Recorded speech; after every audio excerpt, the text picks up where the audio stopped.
তিন ছেলে আর তার বৃদ্ধা মা। রতনপুর নামে এক গ্রামে বাস করতেন এক বৃদ্ধা মা। তার তিন ছেলে ছিল, রামু, শ্যামু আর বিমল। মা ছিলেন খুবই সহজ সরল ও সৎ। খুব অল্প বয়সে তাদের বাবা মারা যায়। সারা জীবন তিনি সন্তানদের জন্য সবকিছু ত্যাগ করেছেন। ছোট থেকে বড় করে তুলেছেন, লেখাপড়া শিখিয়েছেন এবং ধীরে ধীরে টাকা জমিয়ে তাদের বিয়ে দিয়েছেন। এখন তিনি বৃদ্ধ, চলাফেরা করতেও কষ্ট হয়। তিন ছেলে এখন প্রতিষ্ঠিত। তারা এখন নিজের নিজের সংসার নিয়ে ব্যস্ত। রামু একজন ব্যবসায়ী, শ্যামু স্কুল শিক্ষক, আর বিমল শহরের বড় অফিসে চাকরি করে।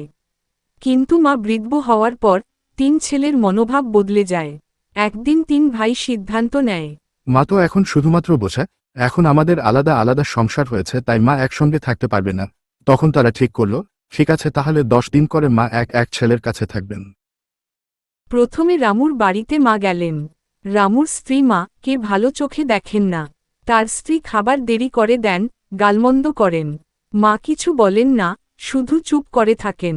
10 দিন পরে মা গেলেন শ্যামুর বাড়ি। শ্যামুর স্ত্রীও মা কে ঠিকভাবে সম্মান করেন না। মা হয়তো হাঁটতে পারেন না বলে তাকে বকাঝকা করা হয়, নিজের খাটে শুতে দেওয়া হয় না। মা আবারও চুপ করে সব সহ্য করেন।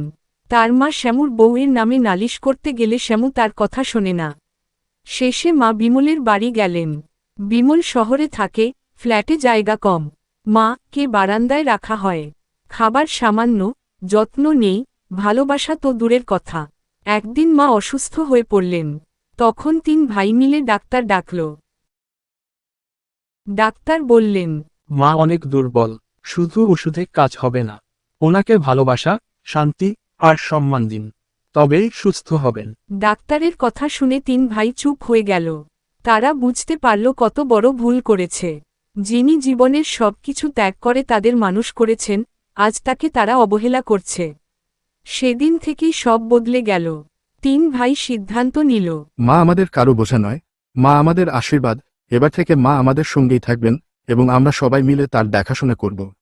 মা তখন চোখের কোণে জল নিয়ে বললেন, আজ তোমাদের বদল দেখে আমার মন ভরে গেল। এই ভালোবাসাই আমার জীবনের সেরা উপহার।